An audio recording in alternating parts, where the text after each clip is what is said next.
Ever heard of the Battle of Adyar? Well, most people haven't. This relatively small engagement between French forces, who had recently captured British Madras, after they'd captured Fort St. George, which is behind me there, now housing part of the government of Tamil Nadu. Anyway, the French had recently captured it, and they battled, or at least the forces of the nawab of the Carnatic were sent against them. And that battle, the battle that ensued, is called the Battle of Adyar. And most people have never heard of it. Indeed, most Indians have never heard of it. Yet it could be argued that not only was this a major watershed in Indian history, but even in world history.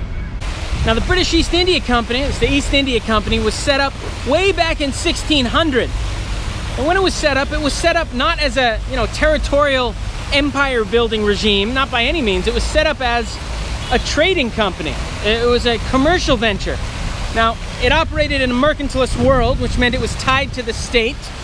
It was monopolistic by nature, but its cares were commercial, or they were trade related. Okay, it wasn't until much later that it became an empire building regime. We'll talk about that transition in just a second. Though at first, the whole point was to, eliminate European rivals. This is Mercantilism 101. You eliminate your other trade rivals, particularly European rivals. In this case, the Portuguese at first. Later, the French will come along. There's the Dutch as well. But at first, the Portuguese.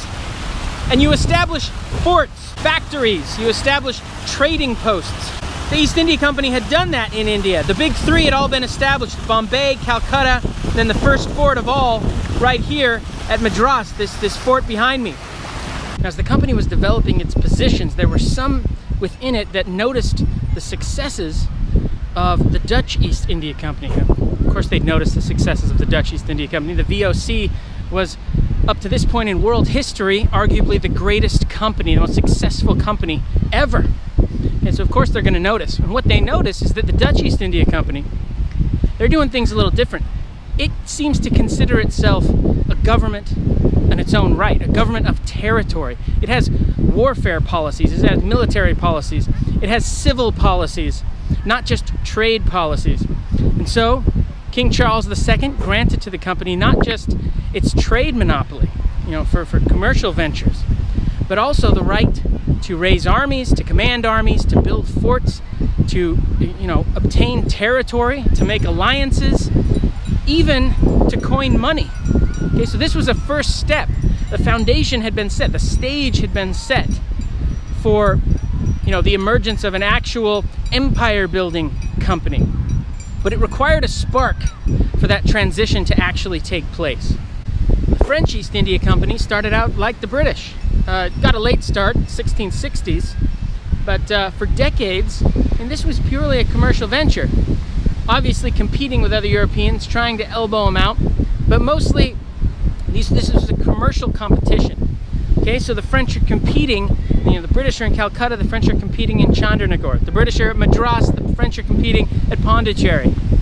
This was a commercial competition, and for decades, even when Anglo-French War broke out elsewhere in the world, the merchants in India, the French and English merchants, sort of had an understanding that they preferred peace to war. It was better for business.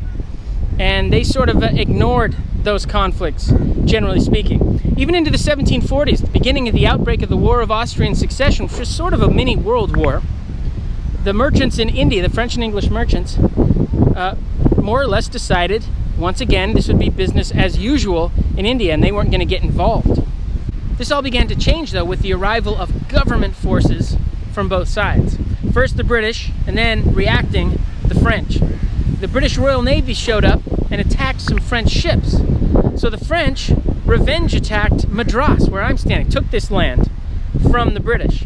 Meanwhile, there's a naval buildup going on, and you've got British and French regulars coming ashore and beefing up company forces, which have been meager up to this point, always seeking to avoid war, not prepare for war necessarily. Now these forces being beefed up, and there's local sipahis being trained. In other words, Indians being trained in sort of Western-style fighting. So there's a militarization going on, there's a professionalization of armies going on, there's sort of an arms race going on, and blood has been spilled. But what happened next would change everything. And when the French had taken Madras, they'd promised the Nawab of the Carnatic, whose lands surrounded Madras and French Pondicherry. They promised him the port. So we'll take it from the British and we'll give it to you. And that had kept him off their backs as they'd made that initial conquest. But once they made the conquest, they took back their offer. This was all done by, the very famous French Governor General Joseph Francois Dupleix. Dupleix had made the promise. Dupleix took back the promise.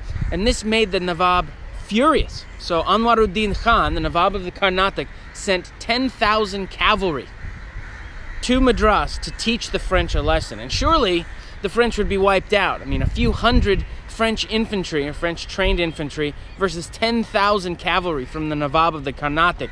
This was going to be a bloodbath. But the opposite happened. When the Nawab's forces showed up at Madras, vastly outnumbering the relative handful of forces here, they were driven back. See, the infantrymen here, they'd been drilled often. They were trained, all armed with muskets, trained to fire as one. They were able to drive the Nawab's forces back.